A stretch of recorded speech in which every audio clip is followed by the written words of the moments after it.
Salam dostum, nə tərsən, nə var, nə yox? Deməli, bu günləri sabit dənə oyun hazırlamışam. Yəni o oyunun vəziyyəti şahmat tarixində olmayıbdır. Ona görə də sən diqqətlə oyuna bax və gəl oyuna başlayaq. Deməli, 1890-cı illərin axırıdır. İli dəqiq bilmirəm. Ancaq dəqiq bilirəm. Sadəcə olaraq deyirəm birdən səhv çıxarır. ChatGPT-ni böyrünə qoyub səhv axtaran adamlar var. Ona görə də istəmirəm orada. Nəysə səhv eləyim, rəylərdə yazsın. Bir də bundan qabaqki videoda Nəcməddin Bakıda doğulduğunu demişdim. Onu qəsdən demişdim ki, görüm kim səhvə necə yanaşır.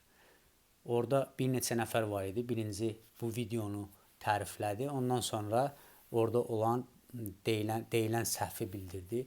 O gözəl yanaşmadı. Amma biri də var idi ki, orada məsəl üçün elə komment yazmış ki, yazıb ki, sən nətər şahmat oynayansan, məsələn Nəcməddinov Bakıdan adam olmayıb. Sadəcə olaraq mən insanların olunan səhvə qarşı reaksiyasını öyrənirəm.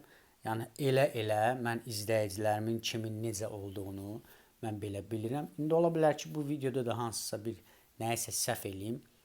İndi baxacağam reaksiyalara.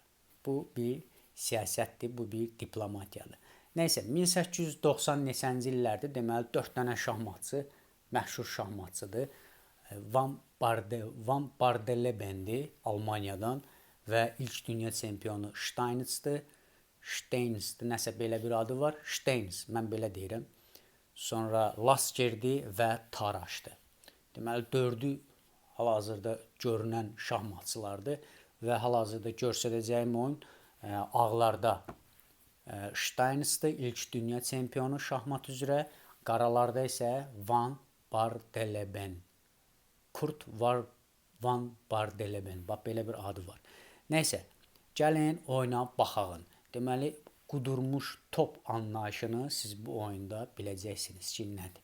Deməli, Y4 ilə başlayıb, Y5 cavabı verilib, at F3, at C6.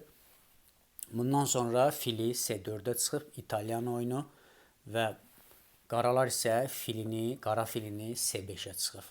Bundan sonra əlbəttə ki, ağların mərkəzdən həmin qara filə hücumu başlayır.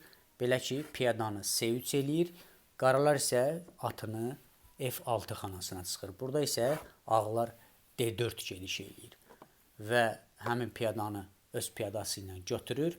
Ağlar isə CD eləyərək filə hücum eləyir. Gördüyünüz kimi fil piyadanı vura bilmir, çünki at, vəzir həmin piyadanı qoruyur. Həmçinin də burada qaralar fiqur itirə bilər. Ona görə də mərkəz piyadasını qara fili ilə vurmur və qaralar B4 xanasından şah verir. Ağlar isə həmin şahın qabağını atla bağlayır.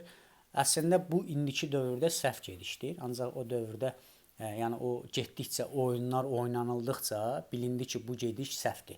Çünki ağlar bu gedişi eləyəndə həmişə uduzur. Bundan sonra deməli qaralar bu gediş mərkəz piyadasını atla əslində vura bilər. Ancaq o piyadanı vurmur.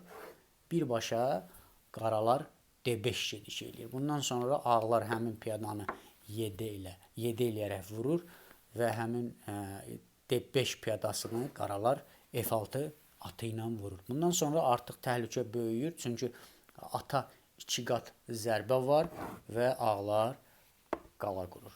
Bundan sonra nədənsə qaralar nə atı vurur, nə qala qurur, filini Y6 xanasına çıxır.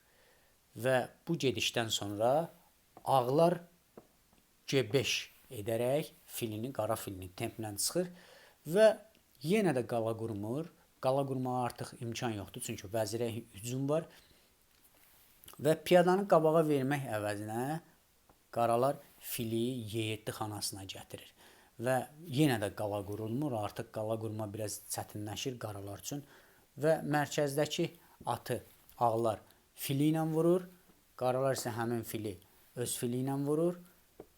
Atla C3 atı ilə həmin fil vurulur və həmin atı qaralar öz vəziri ilə vurur. Bundan sonra ağlar həmin Y7-dəki olan fili öz qara fili ilə vurur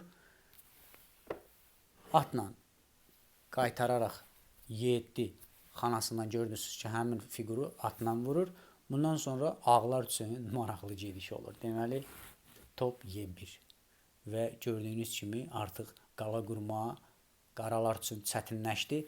Çünki artıq at şahın önündədir və qala qursa artıq qaralar fiqur itirəcəkdir.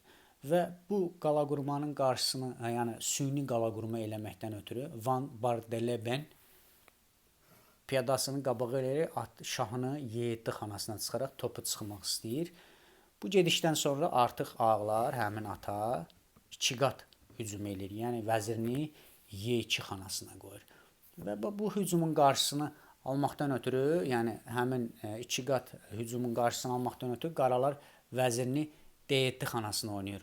Və D7 xanasına oynayan zaman artıq görürsünüz ki, at hərəkət eləyə bilmir və ağlar at topunu C1 xanasına gələrək piyadaya hücum eləyir, piyadaya təzyiq göstərir, belə deyək. Qaralar isə həmin piyadanı bir xana qabaq eləyir və burada gözəl gediş var, nidalı gedişdir bu. Piyadasını qabaq eləyir və qaralar həmin piyadanı götürür və atını D4-ə gəlir və bu gözəl həmlə idi. Ona görə də qaraların bu atı bura gəlməyi, biraz ağların atı D4-ə gəlməyi qaralar üçün çətinləşir. Növbəti gedişdə görəsiniz. Deməli, bu gedişdən sonra qaralar şahını F7 xanasına oynayır ki, topu oyuna çıxsın. Bu gedişdən sonra ağlar atını mərkəzləşdirir, Y6 xanasına qoyur. Və qaralar topunu C8-ə qoyaraq elə bilir ki, hər şey bununla bitdi və artıq vəziyyəti ələ alıblar.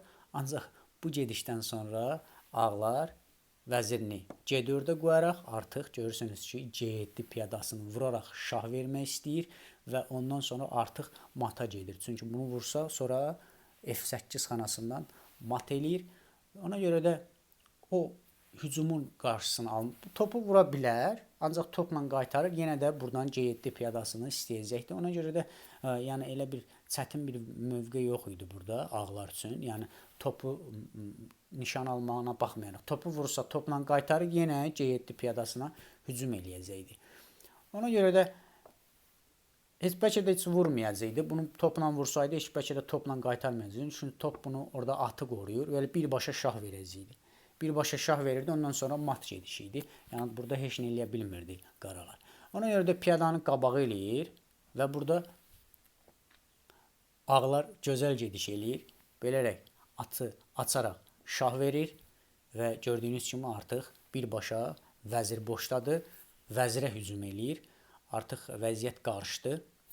Bu gedişdən sonra qaralar öz vəzirini müdafiə eləməkdən ötürü artıq məcburdur ki, şah oynasın. Yəni həm şah verilir, topu oynaya bilməz. Çünki atla şah verilir, yəni şahı oynamalıdır. Şahı da elə yerə oynamalıdır ki, vəzir düşməsin. Və şahını artıq atın önünə qoyur. Bundan sonra ağların gözəl gedişi var. Nidalı gedişdir bu, 2 nidalı gediş. Topunla atı vuraraq şah verir. İndi fikirləşsiniz ki, burada bu topu vəzir vura bilərmi? Bu topu vəzir vursa, topla C8 xanasındakı, bax, məsəl üçün bunu vurdu, topu qoyaq bura.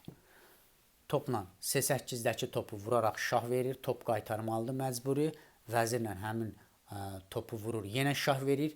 Ola bilər ki, qaralar vəzirini önünə qoysun, onda da vəzir dəyişilir və ağlarda bir fiqur qalır və bu qələbəyə aparır. Ona görə də qaralar həmin topu vurmur, şahını F8 xanasına oynayır. Və burada qudurmuş top deyirlər buna. Yəni qudurmuş top nəyə deyirlər? Yəni həmin epizodlarda, həmin gedişlərdə əks rəqib həmin topu vura bilmir və top ürəyi istədiyi kimi hərəkət edir. Belə ki, yenə şah artıq vura bilmir. Yəni bu şah verir, yenə şah gəlir C8 xanasına. Bundan sonra topla yenə şah verilir. Artıq şah H8 xanasına gəlir. Topla piyadanı götürərək yenə şah verilir. Şah C8 xanasına gəlir. Artıq bir də şah verilir. Burada isə vəziyyət qarışır. Deməli, H8-ə gəlsə, əgər Burada artıq Van Bardeleben sakitcə oyunu, əsəbi adam olur. Sakitcə oyunu elə bil tərk eləyir. Asta-asta addımlarla oyunu tərk eləyir. Çox əsəbi adam olur. Yəni o əsəbini özündə saxlayaraq, özündə sıxaraq, yəni reaksiya vermir və bu gedişdən sonra artıq oyunu tərk eləyir. Bu gedişin nəyə səbəb olduğunu mən indi sizə göstərəcəyəm. Sakitcə oyunu tərk eləyir və oyunun qalibi əlbəttə ki Steinitz olur. Steinitzin onda da 50 neçə yaşı olur artıq və elə bil ki, elə təsəvvür eləyin ki, Tanrı ona bax, o yaşlı ya vaxtında belə bir oyun bəxş eləyir. Bu epizod hələ ki indiyənə kimi, yəni heç kimdə olmayıbdır. Maraqlı epizoddur, maraqlı taktikadır və quruluş cəhətdən də maraqlıdır. Deməli, bu oyunu tərk eləyir. Mən bu oyunu vəziyyətini mən sizə başa salım. Əgər şah burada, əgər gəlsəydi F8 xanasına, atla burada templə şah verilirdi. Əgər topu götürsəydi, yenə templə vəziri vuraraq şah verilirdi. Artıq burada vəziyyət yenə də qarışırdı. Çünki şahın bir gedişi var idi. Burada artıq topu vuraraq şah verilirdi. Məcburdur topu götürsün və yenə vəzir həmin topu götürərək şah verirdi və gördüyünüz kimi ağlarda vəzir qalırdı. Gəlin yeriyyəti deyirəm. Deməli, burada gördüyünüz kimi bayaqlar topun qabağı açılmışdı. Top həmin piyadanı götürmüşdü, düzdürmü?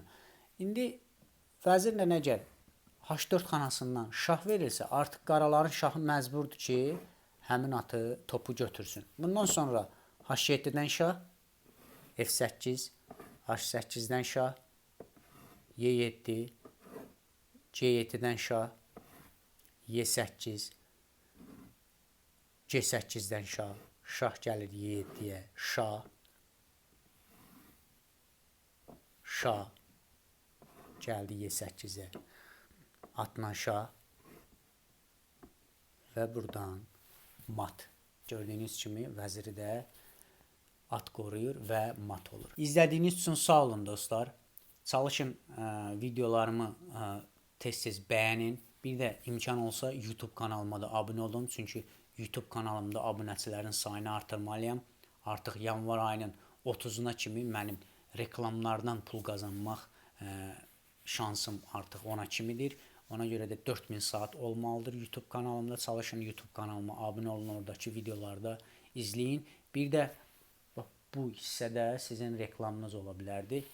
Onu da nəzərə alın. Əgər kim istəsə müraciət eləyər. Sağ olun dostlar, izlədiyiniz üçün minnətdarım. Çox sağ olun.